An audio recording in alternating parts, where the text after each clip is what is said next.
جناب صدر اینڈ معزز سامعین، السلام علیکم۔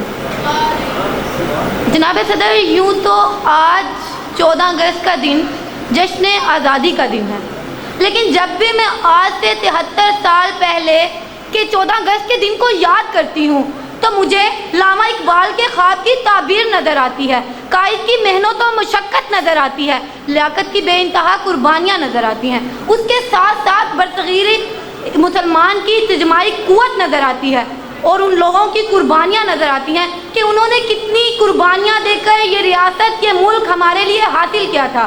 جناب صدر، کتنی عورتیں گھروں سے بے گھر ہوئی تھی، کتنی ماؤں کے لال دفن ہوئے تھے، کتنی عورتوں کے سر کے تاج قربان ہوئے تھے۔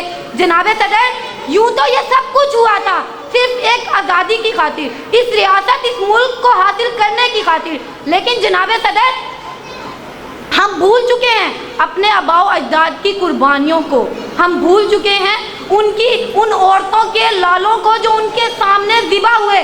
جی ہاں جناب صدر، یہ سب کچھ ہوا ایک آزادی کی خاطر، اس ملک، اس ریاست کو بنانے کی خاطر۔ تو جناب صدر، میں اپنے ارض وطن سے یہ کہوں گی، اے ارض وطن کس طرح بنایا تجھ کو، اے ارض وطن کس طرح ہم نے بنایا تجھ کو، تیری مٹی میں لہو اپنا ملایا ہم نے، تیری مٹی میں لہو اپنا ملایا ہم نے، خود زمیں بوس ہوئے تجھ کو اٹھایا ہم نے، پاس جو کچھ بھی تھا تجھ پہ لٹایا ہم نے، پاس جو کچھ بھی تھا تجھ پہ لٹایا ہم نے، جہاں تو چیز ہی کیا تھی کہ لٹائی ہم نے، جہاں تو چیز ہی کیا تھی کہ لٹائی ہم نے، چھوڑ دی تیری خاطر ساری خدائی ہم نے۔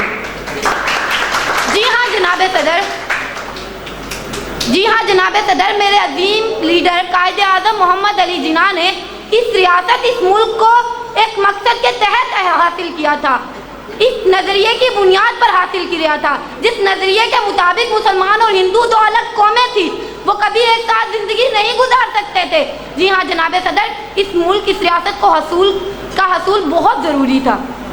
جناب صدر، آج سے 73 سال پہلے میرے عظیم لیڈر بابا قوم محمد علی جناح نے اس ملک، اس ریاست کو اپنی ظرف نگاہی، بصارت اور مسلمانہ برصغیر کی اجتماعی قوت سے حاصل کیا تھا۔ اس لیے حاصل کیا تھا کہ اس ریاست میں رہنے والے باسیوں کی پاسداری ہو، یہ ریاست اپنے ملک کے تمام باسیوں کی مذہبی حقوق کی پاسدار ہو،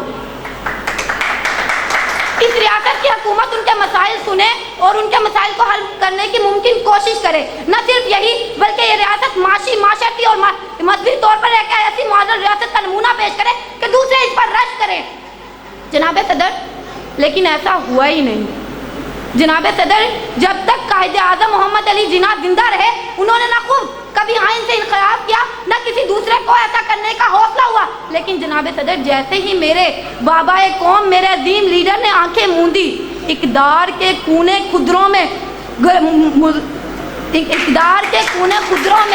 بڑے مفاد پرست سیاستدانوں نے ایسی دھما چوکڑی مچائی کہ ملک بے آئین ہو کر رہ گیا، ملک کی ساری ریاست، ملک کی ساری سیاست اقتدار میں ملی ہوئی کرسی بن کر رہ گئی۔ جناب صدر، یہ سب کچھ ہوا لیکن جب میرے قائد نے آنکھیں موند لی۔ جناب صدر، یوں تو اس ملک میں بہت سے عظیم لیڈر ہیں، لیکن جیسے ہی جب کسی نئے قائد آزما کو آگے آنے کا موقع ملا یا کسی نے بھی ملک کے جمہوری نظام کو مضبوط کرنے کی کوشش کی تو جناب صدر تخریب کاروں نے ملک کے سیاست میں ایسے چھید کیے کہ ملک کی سیاست کا جسم چھلنی ہو کر رہ گیا، اور یوں ملکی سیاست مذہبی سیاست کی بجائے اقتدار میں ملی ہوئی کرسی بن کر رہ گئی۔ جناب صدر، یہ سب کچھ ہوتا رہا، ہم دیکھتے رہے، یہ سب کچھ ہوتا رہا، ہم دیکھتے رہے، نہ وہ ہوا جو ہم نے دیکھا، نہ وہ رہا جو انہوں نے دیکھا۔ ہماری نوجوان نسل سب کچھ بھول چکی ہے۔ جناب صدر، تو آج جشن آزادی کا دن اس منظر میں جشن آزادی کا دن نہیں، احتساب کا دن ہونا چاہیے۔ احتساب ان لوگوں کا جو بے لاب ہوئے، احتساب ان لوگوں کا جنہوں نے ملک لوٹا، احتساب ان چوروں لٹیروں کا ہی نہیں بلکہ اس کا بھی ہونا چاہیے جس نے ملک کے مذہبی قانون سے آئین میں تبدیلی لانے کی کوشش کی، انسان کے مذہبی حقوق کو لوٹا۔ احتساب اس کا بھی ہونا چاہیے جس نے اس سارے تماشے کو اپنی ناک آنکھوں سے دیکھا اور پھر خاموش رہا۔ احتساب جناب صدر ہمارا ہونا چاہیے جس نے اس ملک کو لوٹتے ہوئے دیکھا اور آنکھیں موند لی، جس نے یہ کہا جب ہم پر وقت آئے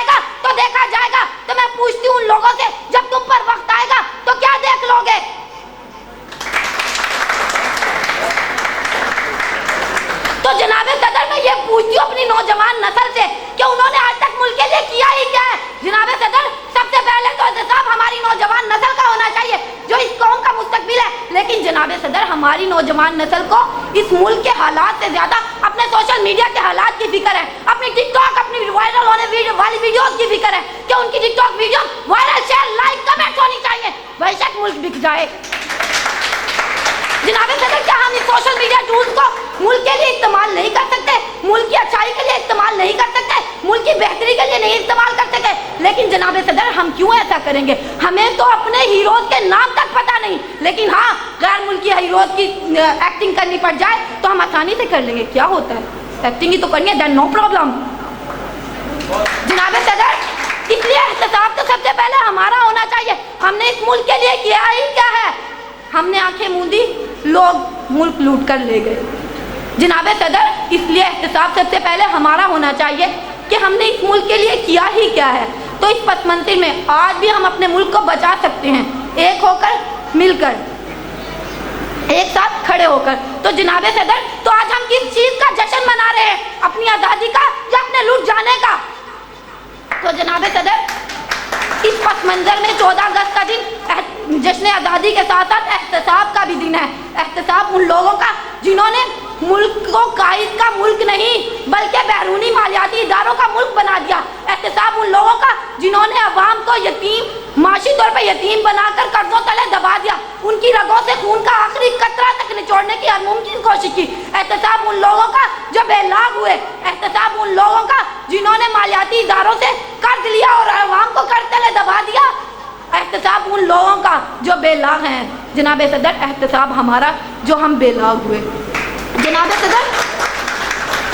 جناب صدر، یوں تو میرا ملک ایک بہت ہی خوبصورت ملک ہے، لیکن اس کی نوجوان نسل کر ہی کیا رہی ہے؟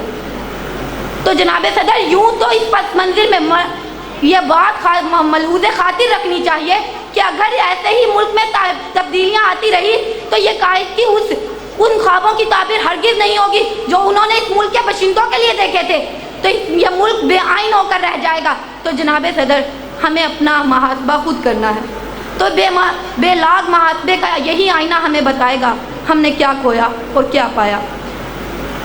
تو جناب صدر، میں ایک ہی بات کہنا چاہوں گی، بن گیا تیرا پاکستان، بن گیا میرا پاکستان، بن گیا تیرا پاکستان، بن گیا میرا پاکستان، اب بنانا ہے قائد کا پاکستان۔ والسلام علیکم۔